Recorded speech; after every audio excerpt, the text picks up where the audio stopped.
আমডাঙ্গার ছবি এবার আপনাদের দেখাবো, যেখানে ইতিমধ্যে আমডাঙ্গায় গ্রাম পঞ্চায়েতের বিরুদ্ধে অভিযোগ করে মানুষ পথে নেমেছেন, রাস্তায় আগুন জ্বালিয়ে বিক্ষোভ দেখাচ্ছেন তারা। সমীরণ পাল আমাদের প্রতিনিধি রয়েছেন আমাদের সঙ্গে। সমীরণ, কি অভিযোগ মানুষের?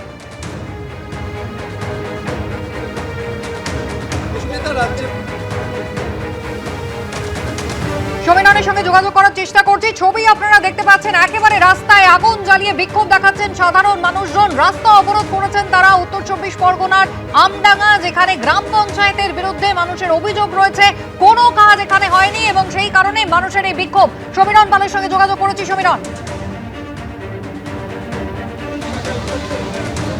হ্যাঁ দেখো কুসুমিতা, রাজ্যে পালাবদল হয়েছে। আমডাঙ্গার বেড়াবেড়ি গ্রাম পঞ্চায়েত দীর্ঘদিন ধরে তৃণমূল পরিচালিত এবং এখানে তৃণমূল প্রার্থী জয়লাভ করেছে, কিন্তু এখানে উন্নয়ন হচ্ছে না। আমরা এই মুহূর্তে রয়েছি একেবারে বেড়াবেড়ি বর্গেছিয়া যে রাস্তা, সেখানকার দাসপাড়া মোড়ে। ক্যামেরাম্যান শুভঙ্কর লাহা তোমাকে ছবিটা দেখাচ্ছে যে রাস্তার ওপরে টায়ার জ্বালিয়ে তারা রাস্তা অবরোধ করেছে এবং দীর্ঘদিন ধরে তৃণমূল পরিচালিত গ্রাম পঞ্চায়েত, তাদের রাস্তার বেহাল দশা এবং সেই রাস্তা সংস্কার করা হয় না। বারবার বিডিওকে জানানো হয়েছে, স্থানীয় পঞ্চায়েতকে জানানো হয়েছে। দেখতে পাচ্ছ গ্রামের মহিলারা তারা প্ল্যাকার্ড হাতে তারা বিক্ষোভ দেখাচ্ছেন। তাদের বক্তব্য, এখানে গুরুত্বপূর্ণ রাস্তা, এখানে সড়ক পথে যোগাযোগের একমাত্র রাস্তা নীলগঞ্জ রোডের সঙ্গে সংযোগ স্থাপনকারী, কিন্তু রাস্তা সংস্কার করা হয় না।